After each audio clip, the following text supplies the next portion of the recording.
It's long been fantasized by Steelers fans, the idea that there could be a chance that Aaron Rodgers could come to the Steelers. It was really popular to talk about in the offseason, as we did on this very show with several of our guests.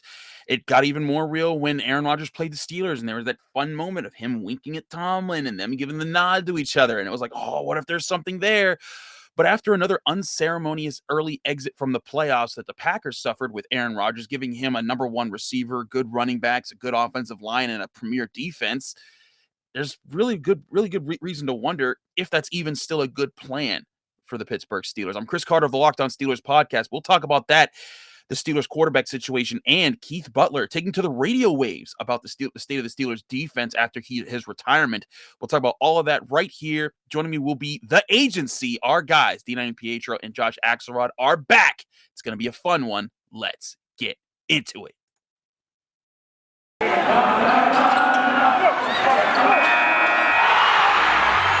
You are Locked On Steelers, your daily Pittsburgh Steelers podcast, part of the Locked On Podcast Network, your team every day.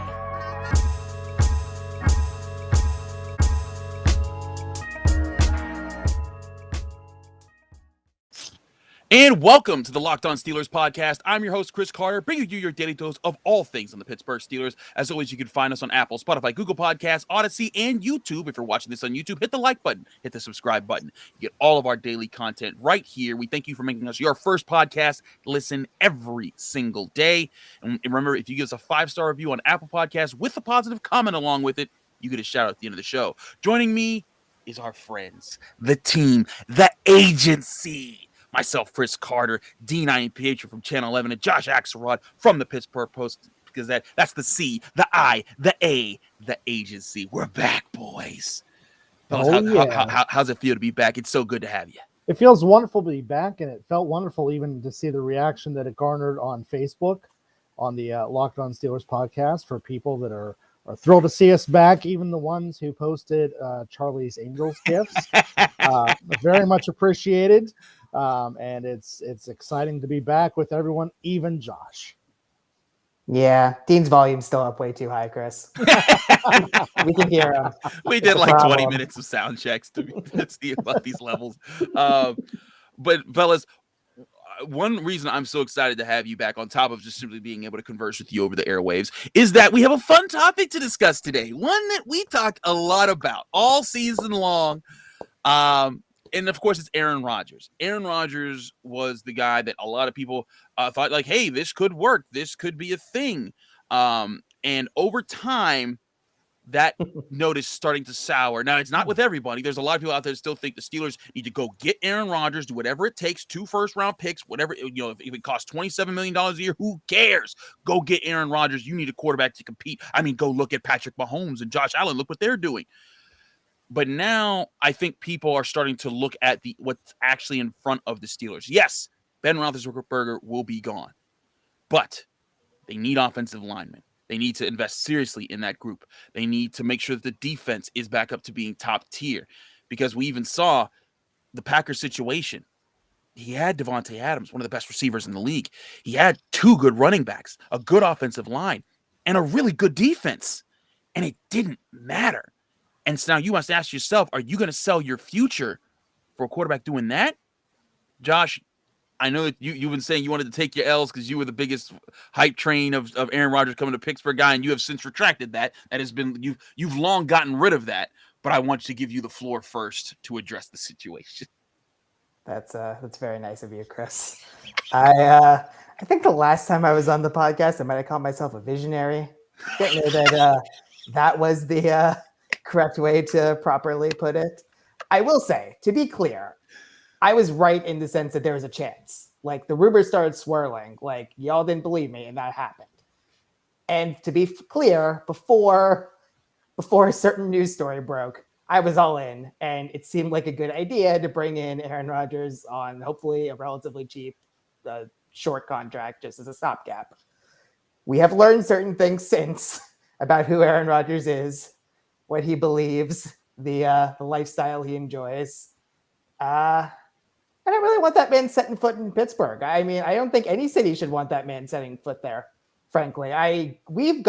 Steelers fans have gone through a decade plus of apologizing for certain actions that Ben Roethlisberger took a long time ago. Imagine having to do that for the last, 3 months of Aaron Rodgers now, and for the next maybe 2 years. I couldn't do it. I don't want to do it. I don't want him. If the Packers come to Pittsburgh, I don't want him. He shouldn't be allowed on a plane. So, yeah, I want no parts of him. I will take the L. I was wrong. Dean, go dunk on me. The floor is yours. Alley-oop. I imagine the moment, because we haven't talked for a while, when the Steelers were playing the Packers, and Mike Tomlin gave that little nod to Aaron Rodgers, and Rodgers was like, "Yeah, right back at you, buddy." That Josh was there, he was like, "Yes." This was like that moment in junior high when you look across to the locker and the girl nods and smiles at you. Yeah, she's smiling at you.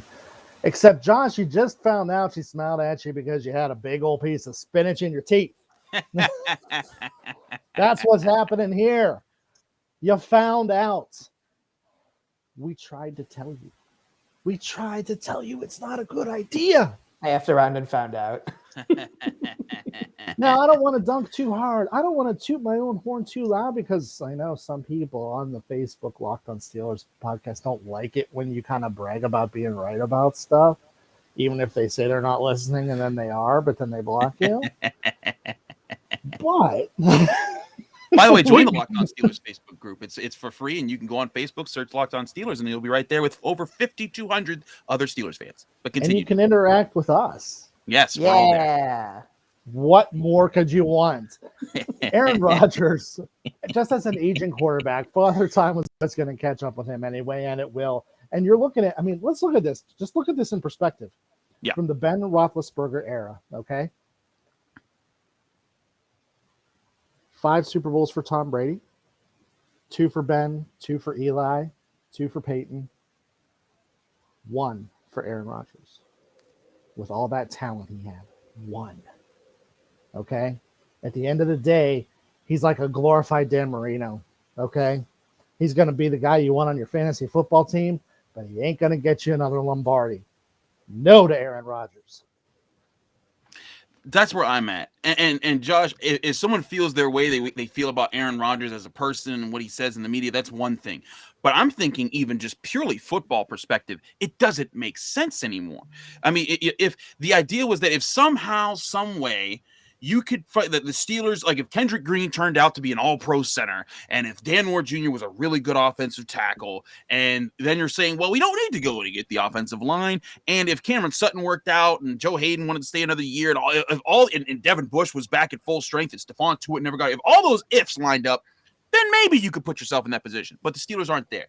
They have a lot of work to do to make this team competitive, to be able to go into next year and saying, hey, this team is going to lean on X. They're going to need to invest in this roster. And if you trade to get trade to get an Aaron Rodgers, you're going to be spending at least 2 first-round picks for a guy that's only going to be in Pittsburgh maybe a year or 2, if that.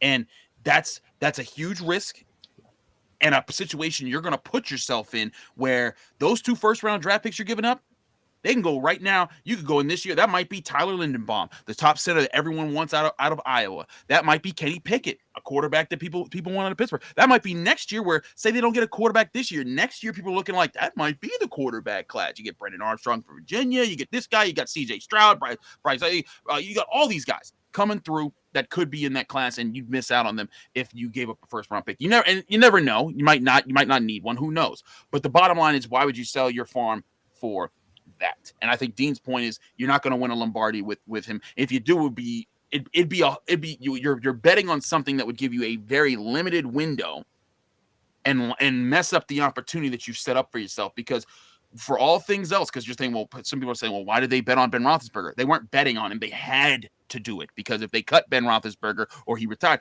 they would have been paying a lot of money for someone they didn't have.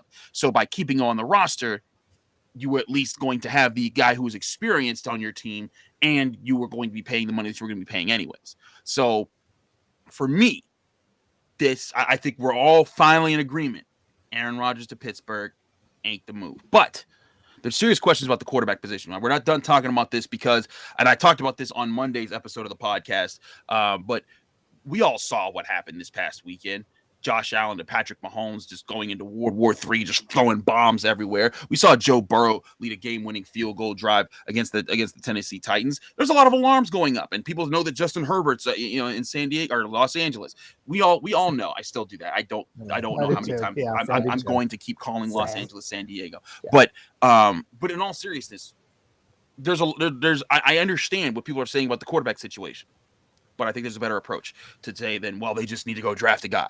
We'll talk about that in just a minute. But first, got to talk to you guys about betonline.ag. BetOnline would like to wish you a happy new betting year as we continue our march to the playoffs and beyond.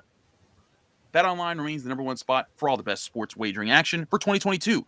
It's the new year with new updated desktop and mobile website to sign up today, and you can get 50% welcome bonus on your first deposit by using the promo code LOCKEDON. That's LOCKEDON, locked on, to get started at betonline.ag. When you go to betonline.ag, you'll see that they have betting on football, basketball, hockey, boxing, UFC, and then all the way down to your favorite Vegas casino games. Don't wait to take advantage of all the amazing offers available for the 2022 season at betonline.ag. BetOnline, the fastest and easiest way to wager on all your favorite sports, and BetOnline, where the game starts.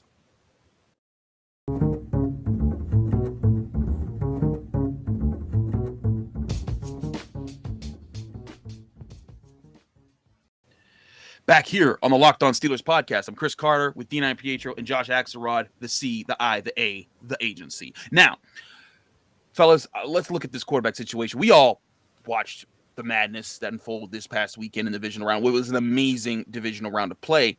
But one of the popular takes that we saw coming from not just Steelers fans, but writers and journalists and not just Steelers, but national people, they were saying, how could the Steelers ever hope to compete with the Bills and the Chiefs when you see stuff like that? How could you ever think that the Steelers, and I'm sitting here waving my hand in the background, like, they did beat the Bills this year. It wasn't like they didn't stand a chance. They hung with the Chiefs for the first 20 minutes until the Chiefs realized, oh wait, they don't have an offense. We can just eventually we'll wake up here. It's my position. I want to get you guys' thoughts on this soon. It's my position that the Steelers aren't as far away. They have a lot of work to do, but this is reasonable work that can be done that can put them right back in the playoffs next year and make them a contender to be able to beat these teams. Not guaranteeing anything, but if they get the right, if with the money they'll have in free agency, they can go get a new offensive line. They can add a star on defense and maybe some role players. You do those two things and have a decent quarterback, just a journeyman, don't throw the interception, Bob, kind of quarterback. You got a shot to compete. Josh, I started with you last time, so I'll start with you again. Do the Steelers need to go get that? Do you disagree with me? Do the Steelers need to go get that guy right now, whether it's Russell Wilson or trade for Justin Fields? Like, do something to get a franchise quarterback. Well, I said, Josh Dean, you can sit your butt down. I thought you said you started with Josh last time, and then I said I was starting with him again. So in your face, Dean. Oh, wow. Rumors are hard of hearing. It's okay. I understand. What? Probably need to turn the aid back up. What? It's all good. What? I saw that Justin Fields report earlier, and that was one of the wildest things I've ever seen. I don't know.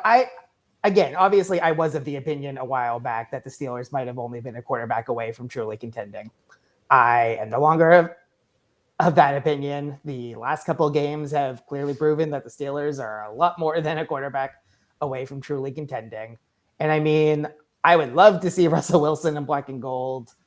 I can only assume his price is going to be way too high for all the other holes that need to be plugged in. So I think I'm with you at this point, Chris. I don't know if we need a star. Well, obviously we need a star, but I don't know if the Steelers have the ability to get a star while also doing everything else that needs to be done to become a true contender. So that said, I might gouge my eyes out if Mason Rudolph and Dwayne Haskins are the two main options at quarterback going into the 2022-23 season. That's violent. So I said I may. That wasn't a promise. But I think that they need to go out and get someone else to compete in that locker room. Just a low-cost journeyman option who can push those two and God willing, hopefully beat them out. And I'm thinking of like a Marcus Mariota type. God, I mean, if Jimmy G could be gotten at a low price, I would even go for that. But just another warm body who's hopefully better than Mason Rudolph and Dwayne Haskins. That's all I want. Go ahead, Dean. It's your turn now. Turn the 8 back up. What? Oh, no. Getting a decent franchise type starting quarterback is going to cost you, and that's the end of that. It's going to cost you. It's going to cost you first round draft picks, multiple, and even Jimmy Garoppolo would probably cost you at least one first rounder. It's not acceptable. It's not acceptable given where the Steelers are right now with the other needs that they have: offensive line, defensive line, inside linebacker, secondary is going to be coming up. They have needs that they need to fill in addition to quarterback. In terms of how do you keep up with the Josh Allens and the Patrick Mahomes of the world, well, they had to keep up with the Peyton Mannings of the world, and they did it pretty well. Ben Roethlisberger wasn't always elite in the first few years. He managed games, okay? He was good. He's definitely a franchise quarterback then, and you knew it was coming, but he still had to develop into those, the guy you want to draft on your fantasy team type of skills. But they had the solid running game. They had the solid defense. And those are some things that might need to be the catalyst once again. The Steelers need to change what they do in free agency, though. They need to spend this time. They need to get people in free agency. Not necessarily the quarterback, but what I would do at quarterback, unfortunately, Chris, you mentioned not throwing interceptions, so my choice is not going to be popular here. Jameis Winston. Jameis Winston was a $5.5 million cap hit this year, and he's a free agent. And I would bring him in and Josh draft. is shaking his head vigorously on and uh-huh. draft a Kenny Pickett or one of the quarterbacks that's available. I would do both.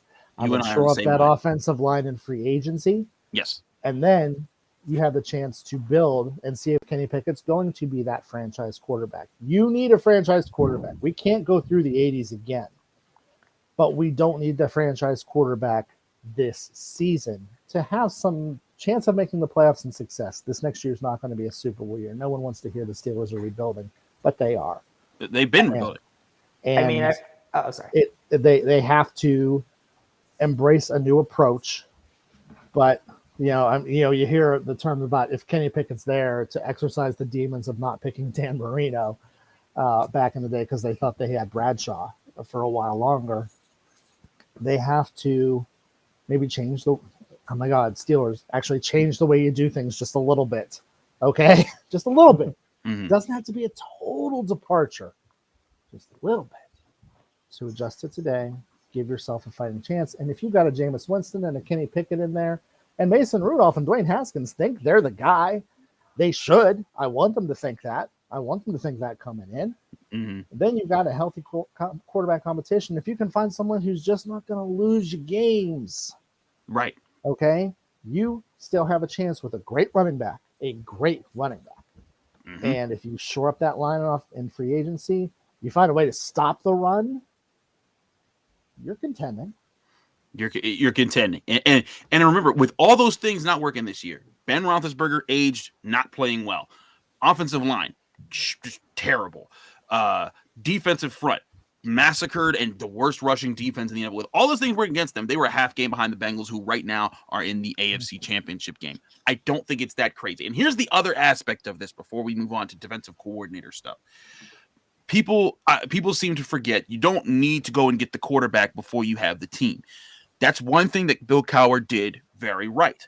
He has set when the Rooneys forced him because he didn't want to do it. He was going to go pick an offensive lineman. When the Rooneys forced him to go get Ben Roethlisberger, they already had the defense, they had an offensive line, they had weapons, and when Ben Roethlisberger came to the team, all he had to do was just not mess up. And occasionally when it was time to step up in these specific moments, but you don't need to carry the team for 60 minutes. Just hey, when we call play action here, these are your two reads. If they're not there, throw it away. Don't give the ball to the other team. The defense will get you another chance later. That's what early Steelers Ben Roethlisberger football was about. And I think if you could get another quarterback the same way, it doesn't have to be this year. It could be next year. Because don't forget, C.J. Stroud, Bryce Young, Brendan Armstrong. Like there's going to be a crew of quarterbacks that people are going to be going after. and I want people to be reminded. How do either of you know how what pick it took the Chiefs to get Patrick Mahomes? Wasn't he late in the first round? He was 10th overall. Oh. Mind you, the Chiefs were just coming off of a good playoff run. They had the 27th pick. They traded that year's first round pick, the next year's first round pick, and a third round pick to get to the 10th spot to get their Patrick Mahomes. Now, that's not guaranteeing that the Steelers will get that opportunity in 2023 because we all know how quarterbacks can fly off the board. But that has to be part of the vision, that if the Steelers are able to assemble the team that they feel is the core, the defense, the offensive line, the running game, everything else working, and then you have the ammunition to say, you know what, we have the young players, we don't need as many first round picks. We can afford to give up a couple of these to go get our guy and hope that he's the future. That, as I see, is the path out for the Steelers. I wanted to give Josh and Dean, starting with Josh, just your thoughts on that being the plan. Why do you like Josh better? For many reasons. Autodice. Yeah, there you go. 2 dragons. Taylor game. Hell yeah. That's a good point. I don't have too many notes. I mean, actually, I totally agree with what Dean said in the sense that if you can draft pick it 10 times out of 10 and then go for a journeyman quarterback. I believe you saw my entire body quiver when you mentioned Jameis Winston's name. I do not know that that's the guy that I would go for. He's the best of the free agents available. He's very talented, but man, what a roller coaster watching that. He's man. the best of the free agents available. Just saying. Probably. Andy Dalton. Do you want him? No. Cam Newton, Tyrod Taylor, Jacoby Brissett, Teddy Bridgewater, Joe Flacco, Mitch Trubisky. Marcus Do you want any of them? Yeah. I want Derek Carr, frankly. I wonder what you can get for He's Derek not a free Carr. agent. Yeah. But I would give up a first round pick for Derek Carr. Not this. Again, then you're going down the same route for Aaron Rodgers. Now, Derek Carr would be around much longer, but again, I think it's more important to build the core you have here. If the quarterback of your dreams falls to you at an acceptable point in this upcoming draft, that I think is the play. But Agreed.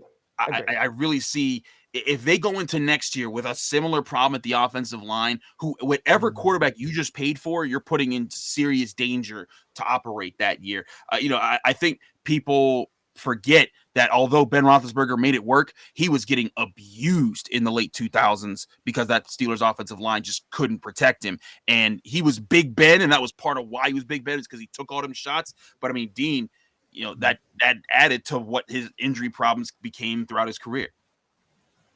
Oh, I get to go first? Yeah. Yeah. You're still going second, to be clear. Oh, ow. It did, though. I mean, it's cliche, but it's really true. The trenches, man. Offensive line, defensive line. Run, stop the run. All of it makes sense when you're trying to build a team and you're trying to build a core. You've got to be able to protect your guy. That's kind of where the Bengals are still in trouble a little bit. But, yeah, I mean, you've got to shore that up. You cannot give up your draft capital at this point for that quarterback. There are other ways to get your guy. A cheap Derek Carr, if you could get him for only 1 first round pick somehow. That's all I'm saying. I would do it if that's the option. But otherwise, I'm in complete agreement. Get Pickett if at all possible, and then get a journeyman. There's definitely options here, and we'll have plenty of weeks to talk about it. The draft is in late April, early May. Mm-hmm. We got a long time. It's still January. We still got to see what they do in free agency, what happens there. It's I did a show about this last week. Mason and Dwayne obviously aren't just the solo plan. The idea is to keep them around, but I think it's a good plan to have Mason, Dwayne, a vet journeyman, and a rookie go into camp. Y'all figure it out. Play it out in training camp, and whoever doesn't stink the most, you're gonna be the starter, and that's the line that I draw there. And also, it doesn't have to be a first round rookie; it could be a second, third, or whoever. Because Carson Strong out of Nevada, I like Carson Strong's abilities. The problem is he has knee injuries, and that dropped him back. But if he's a guy that you see there, you're like, you know what? I want to give that big arm a shot. I think that's something the Steelers could do. But we've talked a lot about quarterbacks. I want to get to the defensive coordinator talk from Keith Butler because he had some words to say on 93.7 The Fan on Monday after his retirement. But first, we got to talk to you guys about Get Upside. Steelers fans, this is Chris Carter with an incredible app everyone who buys gas needs to know about. It's called Get Upside. My listeners are making up to 25 cents for every gallon of gas every time they fill up. Just download the free Get Upside app in the App Store or Google Play right now. Use promo code touchdown to get a bonus 25 cents per gallon on your first fill up. That's up to 50 cents cash back. Don't pay full price at the pump anymore. Get cash back using Get Upside. Just download the app for free and use promo code touchdown to get up to 50 cents per gallon cash back on your first tank. Some people who drive a lot are making as much as $200 or $300 a month in cash back, and there's no catch. The cash back gets added right to your account. You can cash out anytime to your free bank account, PayPal, or an e-gift card for Amazon and other brands. Just download the free Get Upside app and use promo code touchdown to get up to 50 cents a gallon per cash back on your first tank. Again, that's promo code touchdown on the Get Upside app.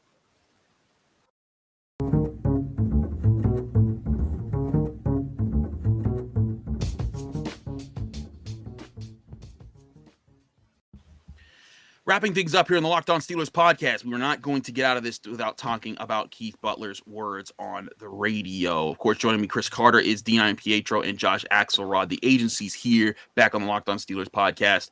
So, guys, Keith Butler, we knew he retired. I did a whole show about that for Monday's episode. You guys can go watch and listen to that, where I broke down that. And the Steelers are interviewing Patrick Graham, the Giants defensive coordinator, a Belichick disciple. That's where he got his start in the NFL. So there's things there. Terrell Austin is still presumed to be the guy that's going to supplant or replace Keith Butler. But Keith Butler had some interesting words when he took to the airwaves. He said that Mike Tomlin not only called the defensive plays when he was the defensive coordinator, but for the last couple years of the Dick LeBeau era. He also said that he's pretty sure Terrell Austin is going to be the next defensive coordinator. So there's that. He also said he made it clear to Mike Tomlin that he wanted to call the defensive plays. He talked about a lot of different things. It's a good interview with Aditi Kinkhabwala, Andrew Filippomi, and everyone at 93.7 The Fan. So go check that out there. They're also found on Odyssey. So there's a lot there. But the bottom line is, a lot of people are talking about who's going to be the next defensive coordinator. Will that person even call plays? What has Mike Tomlin done? Is he a terrible defensive play caller? Yada, yada, yada. Dean, I wanted to give you the floor first this time. I'm letting you know that you are getting the floor first this time. I hope that you're happy. I'm very happy, but you're not going to be, because you hate it when I criticize Coach Tomlin. No, it's the way that you do it in ways that I'm like, that's not accurate and that's not accurate. If you want to say this is fine, but be realistic. But in this situation, you hear this. It was well known. Hey, Keith Butler wasn't calling the plays. He sort of orchestrated. He could be involved in the game planning, putting things together, coaching guys to be in the right spots. But Mike Tomlin was the guy that called the plays in game. Now they're bringing in. They're talking about Terrell Austin taking over. This could be a situation where maybe that dynamic changes, maybe it doesn't. But what do you want to see out of your next? You think it's going to change? No, you think that dynamic's going to change? I don't think it will. Not. Hey! I'm just saying if it does, I'm not the one that say it definitely wouldn't. But I wanted to give you a chance to talk about just your thoughts on Butler saying these things and what you would want to see out of Terrell Austin and the next group of defense. Well, I'd like to see them actually hire a defensive coordinator, but it doesn't sound like that's what they're going to do, does it? It's not. Well, Terrell Austin is a defensive coordinator. They're going to put in a figurehead. They're going Okay. to put in someone who has a title. Mm-hmm. And so what's that going to do? That's going to take away from the work that he does in the secondary for him to just not call the plays on Sunday. That's absolutely ridiculous. Mm-hmm. Why have the position of offensive coordinator or defensive coordinator if you're going to be the one calling the plays? That is absolutely ridiculous. Whoa. Okay. And it's absolutely ridiculous, I think, for the head coach to do that at this point in time in this NFL.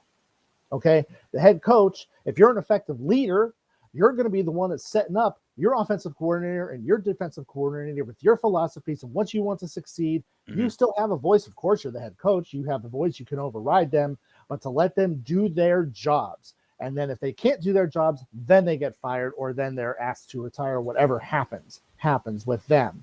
But you have to be the leader to help build those people up to sufficiently do their jobs. Otherwise, don't even have the position.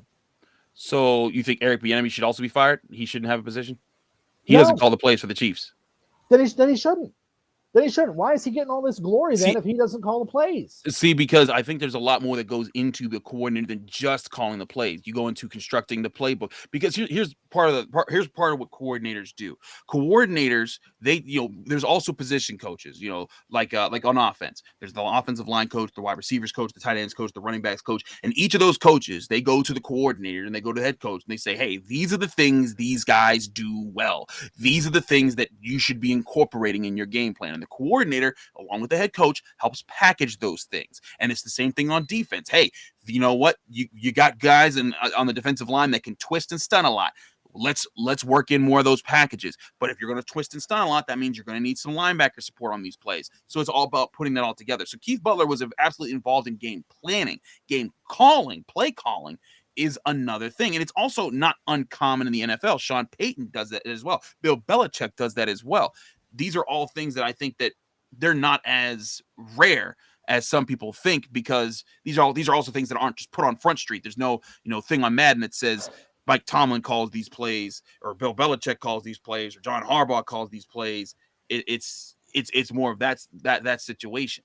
Listen to how hyped up we get all year about the coordinators. Okay, Steeler Nation, every fan base I'm sure does about the coordinators and how the job they do, and everyone's talking about Matt Canada. Well, is Canada really calling the plays, or is Mike Tomlin calling the plays?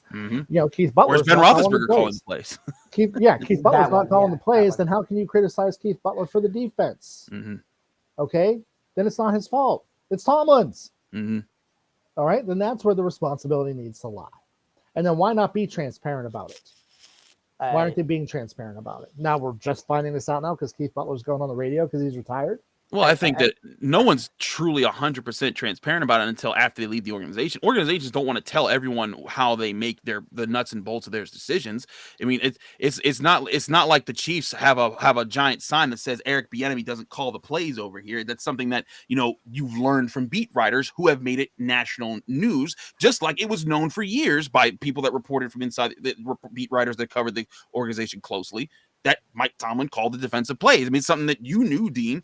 And yesterday was just a confirmation of that. So why worry about who the defensive coordinator is? Why even worry about it? Because I do think that there is a role in organizing the defense. We have talked a lot without letting Josh speak. I want to let him get his thoughts on this. I mean, you got so passionate, he knocked an AirPod out. So there's that. I mean, if Tomlin's been the one calling the defense since 2013, 2014, he's been doing a pretty good job, I would say. I mean, you're talking about who's to criticize if Tomlin's the one calling the defense.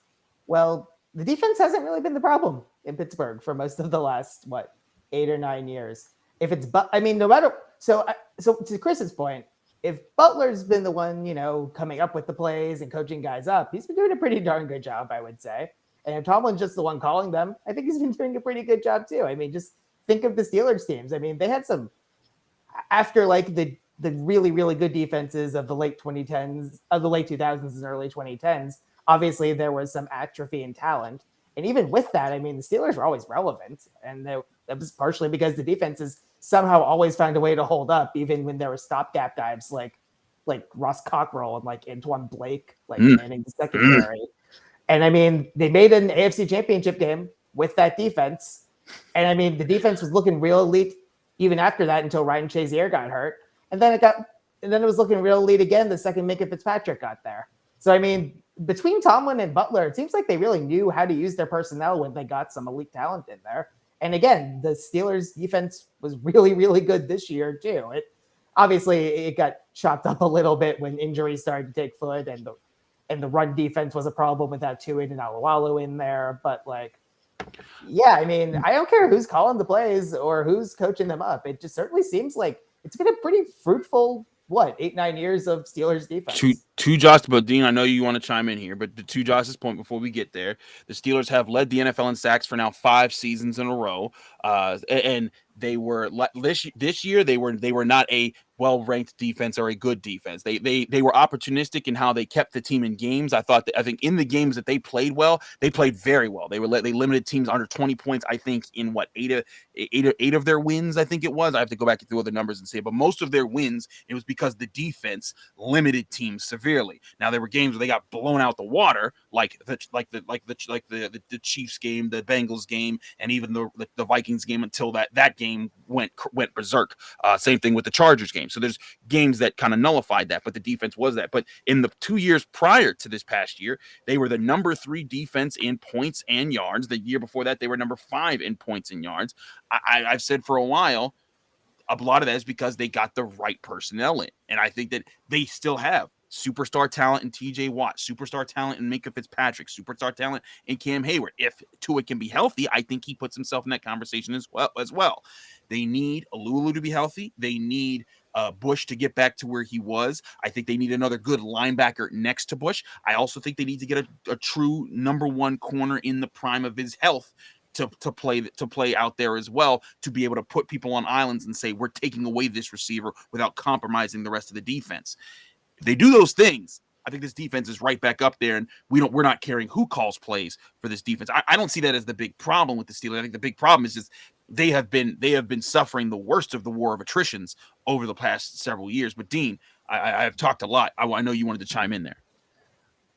So it was Cincinnati, Yes. Kansas City twice, Yes. and the LA Chargers that dismantled them. What do they all have in common? A quarterback, yes. Yeah. Mm-hmm. Look, I'm not sitting here saying Mike Tomlin's done a horrible job. Okay, I'm not saying he's a terrible person or a terrible guy, and if he's calling the defensive plays, the defense has been. I mean, last year it was one of the best in the league. Mm-hmm. Sure. And yeah, you said they were opportunistic and made some stops when they had to. There's other times they were frustrating. And they couldn't stop the run, but a lot of that was probably injury. Mm-hmm. But what I'm saying more than anything else is, why put so much emphasis on the coordinator if the head coach is calling the plays? Who cares? Because if it's Terrell Austin or if it's Chris someone just from the explained that to you outside. twice. But it's not going to matter on game day when all the chips are being pushed in. It's Mike Tomlin.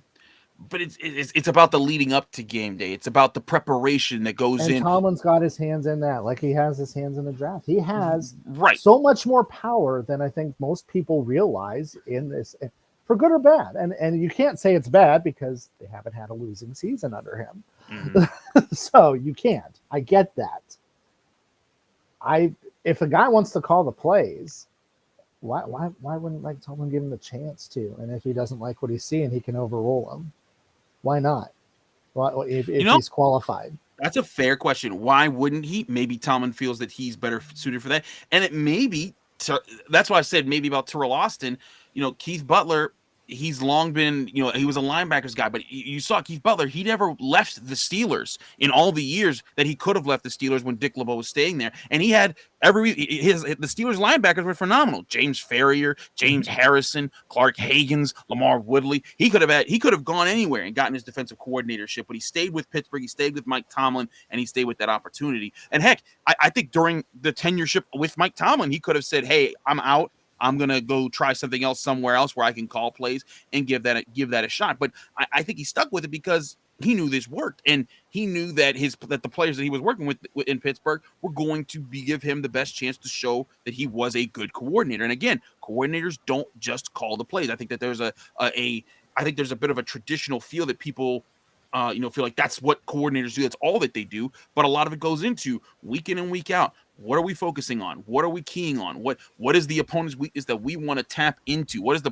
guys they want to take away? One thing that I'll say is that the Steelers, every week, they go in and there's certain guys that, just like every other NFL team, they want to take away that guy. They want to take away that guy. And in both the Chiefs games, they said the one thing, we can't do a whole lot. We know that our run defense is not good. We know that we don't have the top tier cornerbacks, Joe Hayden being in his prime and Steven Nelson playing on a high level. So what we're going to do is we're going to take away Tyreek Hill. We're going to at least want to say, hey, you're going to have to beat us with Byron Pringle and Mecole Hardman and probably Travis Kelce. We'll try to see if we can match up there. And they did for 20 minutes. They did that until things fell So apart then, there. where were the adjustments afterwards when Jerick McKinnon was torching them play after play after play after play? Where were the adjustments? Or is Coach Tomlin too wrapped up in everything as the head coach, and Keith Butler either isn't allowed to or couldn't make the adjustments? I mean, We don't know that. We don't know that. I'm just putting it out there. We don't know but that. Dean, But the adjustments Josh, weren't go ahead. made. I'm I sorry. just want to make made. one quick point. I saw in the wake of Butler announcing his retirement, a lot of people bringing up like the Jacksonville playoff game in 2017 and the Browns last year, and even like the Chiefs games as examples of, oh, what a bad defensive coordinator he was.